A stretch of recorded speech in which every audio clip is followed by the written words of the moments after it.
Om Swastiastu, kami dari kelompok 5 yang beranggotakan 4 orang.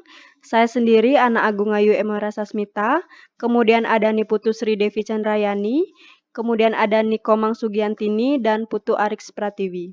Di sini kami akan mempresentasikan mengenai siklus perolehan dan pembayaran beban dibayar di muka dan perlengkapan kantor. Langkah pertama yang diisi yaitu prosedur audit. Yang pertama ada sewa dibayar di muka.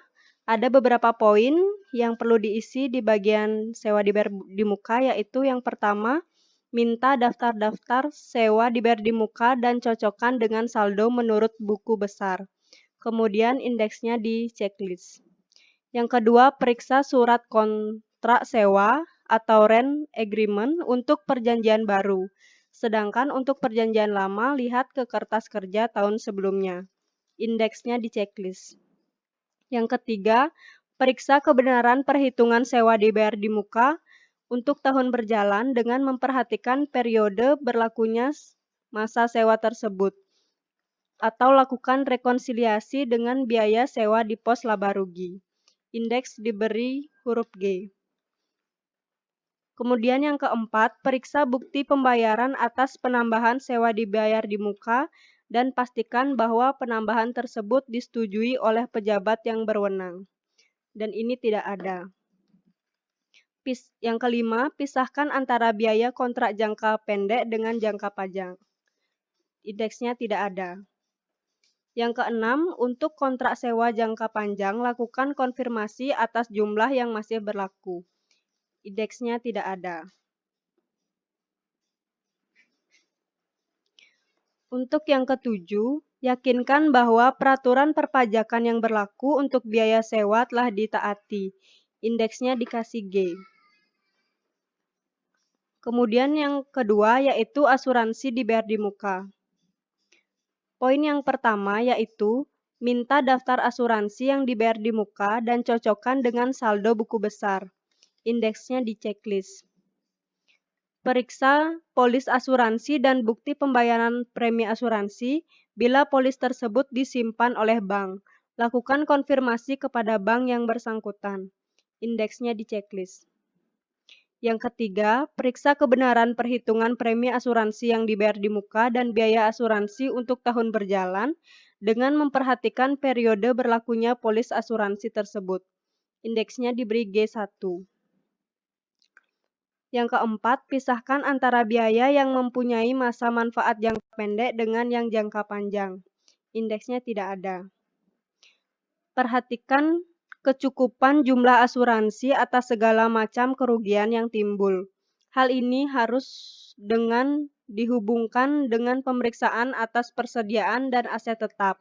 Bila pertanggungan asuransi tersebut tidak mencukupi, masukkan poin ini sebagai salah satu manajemen letter point. Indeksnya tidak ada.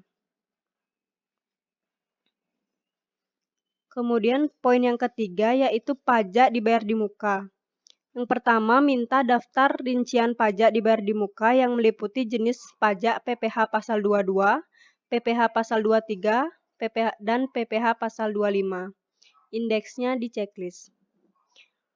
Yang kedua, periksa bukti pemotongan dan bukti surat setoran pajak serta tanggal penyetoran dan pelaporannya. Indeksnya di checklist. Yang ketiga, cocokkan atas bukti pemotongan dan bukti surat setoran pajak dengan saldo di buku besar serta lakukan vouching. Indeksnya tidak ada. Yang keempat, lakukan rekonsiliasi antara total objek dengan tarif pajaknya. Misalnya uang muka pajak PPh pasal 23 sama dengan total pendapatan sewa tahun berjalan dikali tarif pajaknya. Indeksnya tidak ada. Yang keempat yaitu pajak pertambahan nilai atau PPN masukan. Yang pertama, minta daftar pajak pertambahan nilai masukan yang meliputi informasi tanggal faktur pajak, nomor pajak wajib pajak atau NPWP, nomor pengusaha kena pajak atau NPKP, dasar pengenaan pajak atau DPP, dan besarnya PPN yang dipungut. Indeksnya tidak ada. Yang kedua, Yakinkan bahwa semua pajak sesuai pajak masukan telah didukung dengan bukti pajak yang semuanya merupakan pajak masukan yang dapat dikreditkan sesuai dengan peraturan perpajakan. Indeksnya tidak ada. Yang ketiga, pastikan bahwa pajak masukan tersebut telah dilaporkan atau dikreditkan secara teratur dalam SPT massa dan dikompensasikan dengan pajak keluaran. Indeksnya di checklist. Yang keempat, apabila ada perbedaan saldo bersih, pajak masukan dikurangi pajak keluaran antara buku besar dengan SPT massa. Pelajarilah sebab-sebabnya, terutama untuk saldo per tanggal neraca. Indeksnya tidak ada. Yang kelima, pelajari semua surat koresponden dengan kantor pajak, terutama untuk permohonan restitusi karena kelebihan pembayaran pajak masukan. Pastikan apakah semua permohonan tersebut disetujui dan bila ada faktur pajak yang tidak disetujui oleh kantor pajak, pelajari sebab-sebabnya. Indeksnya tidak ada.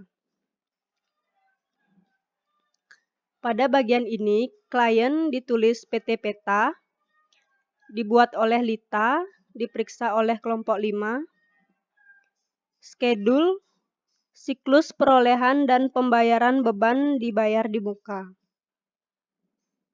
Selanjutnya presentasi akan dilanjutkan oleh teman saya. Selanjutnya kita masuk pada schedule beban dibayar di muka dan perlengkapan kantor kita mulai pada asuransi bayar di muka.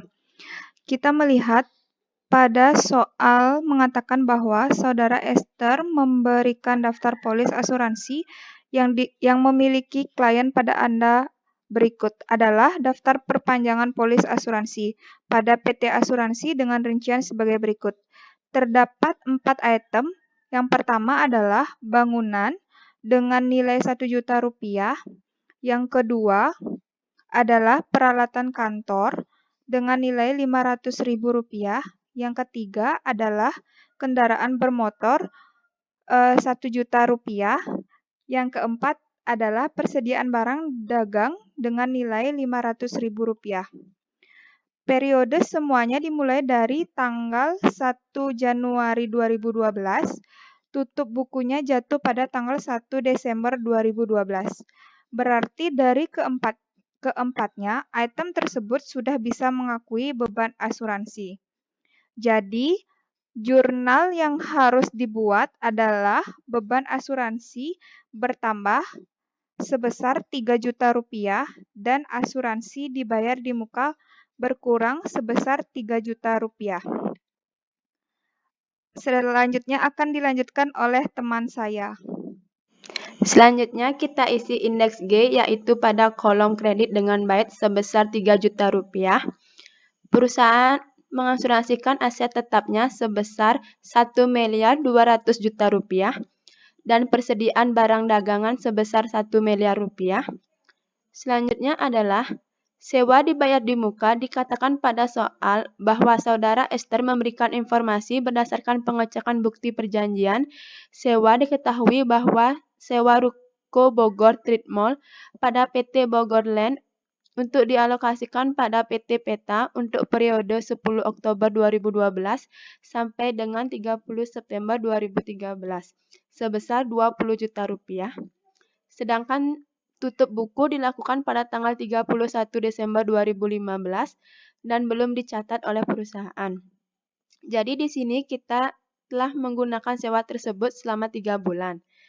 Untuk mendapatkan berapa yang harus diakui sebagai biaya dari Rp20 juta tersebut dibagi dengan 12 bulan kemudian dikali 3 dan mendapatkan sebesar Rp5 juta. Jadi jurnal yang harus dibuat adalah beban sewa bertambah sebesar Rp5 juta dan sewa dibayar di muka berkurang Rp5 juta. Di sini di format indeks G dalam kolom kredit sebesar Rp5 juta dan per audit 31 Desember 2012 sebesar Rp15 juta. Selanjutnya akan dipresentasikan oleh teman saya. Baik, selanjutnya bisa dilihat di halaman 108 pada buku 1. Untuk pajak dibayar di muka, di sini dikatakan bahwa pajak dibayar di muka Saudara Esther meminjamkan data perpajakan seperti surat setoran pajak atau SSP untuk PPh pasal 22 penjualan dengan PT Indosat dan PPh 25 pajak bayar di muka sudah dikreditkan sebagai kredit pajak mengurangi pajak penghasilan badan. Anda telah melakukan pengecekan dengan bukti SSP telah disetorkan dan telah dikumpulkan dengan benar.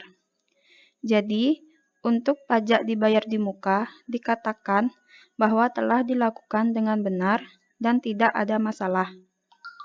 Selanjutnya, pada buku 1 halaman 109, perlengkapan kantor dikatakan PT Peta membeli perlengkapan kantor dan alat tulis kantor yang dipakai untuk keperluan perusahaan. Setiap akhir tahun, dilakukan perhitungan fisik untuk menentukan saldo perlengkapan kantor. Di neraca perhitungan fisik ini dilakukan untuk mengetahui beberapa perlengkapan kantor yang dipakai sebagai beban tahun berjalan. Anda mengetahui bahwa perlengkapan kantor pada 1 Januari 2012 sebesar Rp5.917.500. Dari perlengkapan yang telah digunakan adalah senilai Rp1.582.500.